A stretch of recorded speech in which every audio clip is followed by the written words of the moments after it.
Hello friends, I'm Dr. Deeksha Dikshit, cosmetic and plastic surgeon and co-founder of DS Sculptor Clinic at New Delhi. So today I will discuss about how the gynecomastia procedure is carried out along with the procedural video. पहले हम बात करेंगे कि gynecomastia surgery की कैसे जाती है। तो gynecomastia सर्जरी यूजुअली या तो जनरल एनेस्थीसिया में या लोकल एनेस्थीसिया में हम कर सकते हैं। वो टोटली डिपेंड करता है पेशेंट के कंफर्ट के ऊपर। ये एक डे केयर सर्जरी होती है जिसमें हम पेशेंट को सुबह सर्जरी करके शाम तक मेजॉरिटी ऑफ केसेस में घर भेज देते हैं। चलते हैं आगे, बात करते हैं कि हम गायनेकोमेसिया सर्जरी में करते क्या है। तो गायनेकोमेसिया सर्जरी में हमें दो चीज़ों को देखना पड़ता है। एक कि आपका फैट यानी चर्बी कंपोनेंट कितना है और दूसरा ग्लैंड कितना है। अगर सिर्फ मेजॉरिटी या सिर्फ आपके गायनेकोमेसिया में फैट है तो हम उसको लाइपोसक्शन से निकाल सकते हैं अलोन। बट अगर फैट के साथ हार्ड ग्लैंड भी है तो उसे हमें इंसिजन देके अलग से अलोंग विद लाइपोसक्शन निकालना पड़ता है। तो हम बात करते हैं अब लाइपोसक्शन की, जिससे हम फैट रिमूव करते हैं। तो लाइपोसक्शन एक बहुत स्पेशलाइज्ड लाइपोसक्शन कैनुला से किया जाता है, जिनका बोर इतना कम होता है कि उसमें हमें कुछ मिलीमीटर का ही इंसिजन देना पड़ता है उनको इंसर्ट करने के लिए। ये बेसिक लाइपोसक्शन कैनुलास जो होते हैं, they are connected to specialised liposuction machines. जो हमारी स्टैंडर्ड लाइपोसक्शन मशीन है उनको हम सक्शन असिस्टेड लाइपोसक्शन कहते हैं। बट आजकल हम लोग वेजर असिस्टेड या अल्ट्रासाउंड असिस्टेड लाइपोसक्शन भी करते हैं। इन मशीन्स का एडेड एडवांटेज ये रहता है कि ये ना केवल फैट को रिमूव करते हैं बट साथ के साथ जो हमारी ऊपर की लैक स्किन हो जाती है वो ड्यू कोर्स ऑफ टाइम में इनकी वजह से स्किन टाइटनिंग भी हो जाती है। तो चलिए बात करते हैं कि ये लाइपोसक्शन किया कैसे जाता है।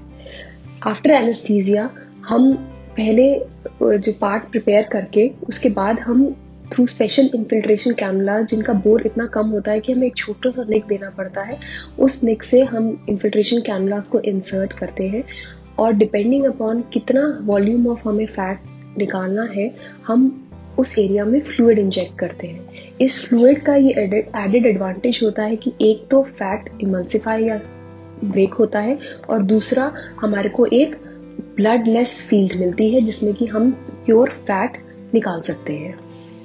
इसके बाद सफिशिएंट टाइम देने के बाद हम लाइपोसक्शन कैनुलास इंसर्ट करते हैं अकॉर्डिंग टू साइज और इसको हम लाइपोसक्शन मशीन से कनेक्ट करते हैं तो स्पेशल स्टरलाइज्ड सिलिकॉन ट्यूब्स।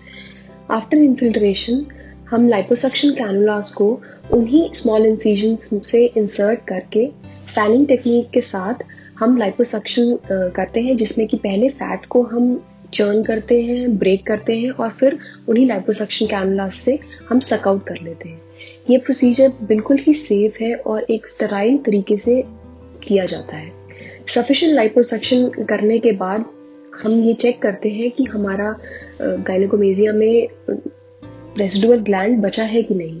अगर रेसिडुअल ग्लैंड है तो उसको एक बहुत ही स्मॉल इंसिजन से, जो कि हम निपल एरियोला कॉम्प्लेक्स में देते हैं, उसके थ्रू हम उसको निकाल देते हैं सर्जिकली। ये जो इंसिजन होता है, क्योंकि ये निपल एरियोला कॉम्प्लेक्स के अंदर होता है तो वंस इट हील्स ये विजिबल नहीं होता। ये procedure usually 1 to 1.5 hour last करता है और प्रोसीजर के बाद पेशेंट को हम प्रेशर गारमेंट पहना देते हैं so that he is comfortable after the procedure.